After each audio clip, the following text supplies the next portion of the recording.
सबसे पहले तो जो मैं कहना चाहता हूँ वो मैं आप लोगों के साथ में पहले मैं बांट लेता हूँ। सबसे पहली बात तो ये है कि जो पिछले एक दिन से हम लोग अब जो देख रहे हैं उदयपुर के अंदर, सबसे पहली बात तो ये कि एक बहुत ही दुखद और अप्रिय घटना है और ये हमारे को भी आहत करने वाली है, हमारे को भी जो है वो विचलित करने वाली है और किसी भी प्रकार से इस तरीके की परिस्थिति को हम लोग नहीं चाहते हैं।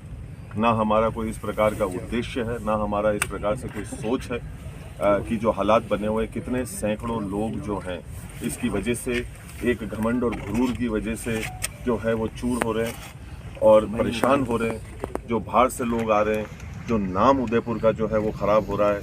इन चीज़ों को सड़कों के ऊपर आकर इस प्रकार से जो है इसका समाधान निकालने का ये कोई तरीका नहीं है। ये हम लोग किसी भी तरीके से इस चीज़ के सोच के साथ में ना समर्थन करते हैं, ना हम इस सोच को जो है वो जायज़ मानते हैं। दूसरी बात, कानून का जहाँ तक एक सवाल आता है, हम लोगों को कुछ चीज़ों को जज्बाती नहीं होकर सोचने की आवश्यकता है। हर चीज़ों के अंदर जज्बातों के अंदर बह के बिना सच्चाई जाने अफवाहें उड़ाकर उस प्रकार से उसके ऊपर दूसरे लोगों को गुमराह करके उसके ऊपर हम लोग काम करें और इस प्रकार से एक शक्ति प्रदर्शन का जो है वो हम माहौल बनाने का एक प्रयास करें, असौहार्दपूर्ण माहौल बनाने का हम लोग प्रयास करें, ये बिल्कुल भी जो है वो ठीक नहीं है। आज की तारीख के अंदर इस देश के अंदर एक कानून व्यवस्था नाम की चीज़ है।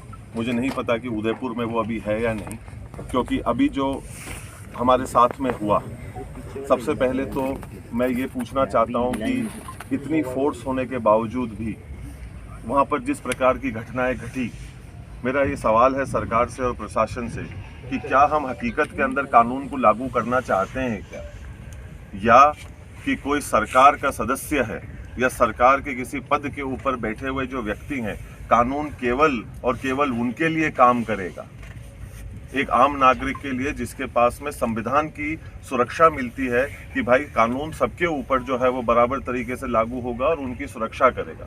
पर यहाँ पर जो प्रतीत किया जा रहा है, जो मुझे महसूस हो रहा है और वो जिस प्रकार से मेरे ऊपर दबाव बनाया जा रहा है गैर कानूनी काम और हरकतों को करने का, कि नहीं आप जो है अगर इस काम को नहीं करेंगे तो हम आपके साथ में जबरदस्ती करेंगे। आज क्या हम लोग इस दहशत के अंदर हम लोगों को जीने की आवश्यकता है? हम लोग हमारे घर के अंदर बैठे हैं, हम लोग हमारे घर के अंदर एक कानूनी रूप से बैठे हैं। अगर किसी को भी कोई भी किसी भी प्रकार की आपत्ति हो तो वो कानून के दरवाजे, अदालत के दरवाजे कानून के माध्यम से जो है वो खटखटा सकता है, उनसे जाकर जो है वो सवाल पूछ सकता है। पर यहाँ जिस प्रकार से जो चीज़ हमने कल देखी और जिस प्रकार से पुलिस ने कुछ चीज़ों की खुली छूट दी, मतलब वो वाकई में एक निंदनीय और बहुत ही दुखदायी परिस्थिति थी।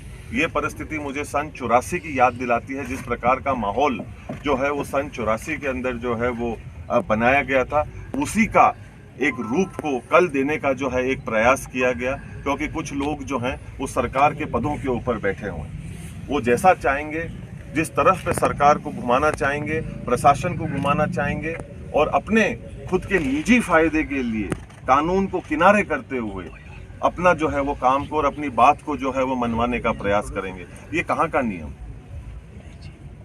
ये देश, हमारे को पूरा विश्वास है कि कानून पे चलता है, एक व्यवस्था पे चलता है। और दूसरी बात ये कि अगर ऐसी परिस्थिति बनने की जो हमारे को पहले से ही संभावनाएं थी, जिसके बारे में हम लोगों ने प्रशासन को कई दिनों पहले इसकी जानकारी भी हम लोगों ने दे दी थी, फिर अखबार के माध्यम से भी हम लोगों ने उस दिन पूरे प्रदेश के अंदर इसकी जानकारी दी। मैं ये सवाल पूछता हूं कि 144 को क्यों नहीं लागू कराया गया? और आप इतने लोगों की जानों के साथ में खेलेंगे, इस चीज का कौन जिम्मेदार है?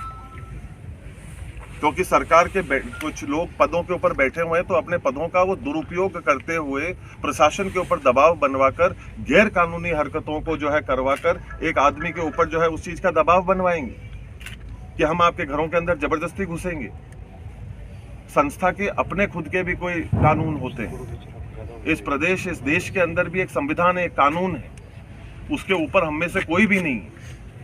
और उसके अंदर हम लोग जज्बाती कर दें, लोगों को गुमराह करने का काम करें पूजा के माध्यम से, ये ठीक नहीं है।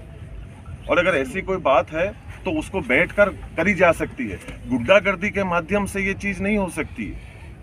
आप किसी के घर के अंदर आप प्रवेश करना चाहते हैं, मैं आप में से किसी के भी घर के अंदर अगर प्रवेश करना चाहूं तो मैं आपको बिना बताए, बिना कहे, मेरी निजी आस्था को क्या आपके घर के अंदर मैं पूरा कर सकता हूं? क्या मेरे पास में ये अधिकार है? क्या मैं आपके घर के अंदर जाना चाहता हूं और मेरे निजी अधिकार, मेरी जो निजी आस्था है, पर वो मैं आपके घर में पूरा करना चाहता हूं।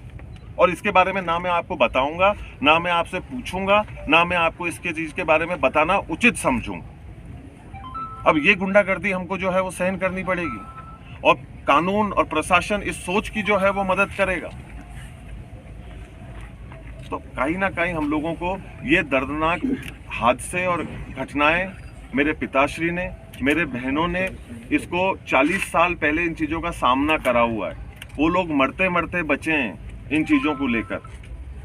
ऐसी ही परिस्थिति जो है वो उस समय पे भी बनवाई गई थी, और आज भी उसी सोच के अंतर्गत यहाँ पर प्रवेश करने का एक गलत मंसूबे के साथ में प्रयास किया जा रहा है, जिसका प्रशासन और लोग यहाँ पे उसका सहयोग कर रहे हैं। और हम लोग अभी कानून के भरोसे बैठे हुए हैं, जो मैं अभी ढूंढ रहा हूँ कि कहाँ है, और वो हम लोगों की एक आम नागरिक होने के नाते मदद करेगा।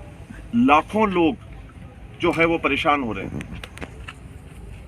ये कहाँ तक जायज़ है कि बच्चों की, महिलाओं की, बड़ों की, बुजुर्गों की जान को जो है वो खतरे में डाला जाएगा? लोग किसी के घर के ऊपर चढ़ने लग जाएंगे। वो अगर अंदर आते तो उसका हश्र क्या होता? उसकी जिम्मेदारी कौन लेता? किसी की जान का नुकसान होता तो उसके लिए जिम्मेदार कौन होता?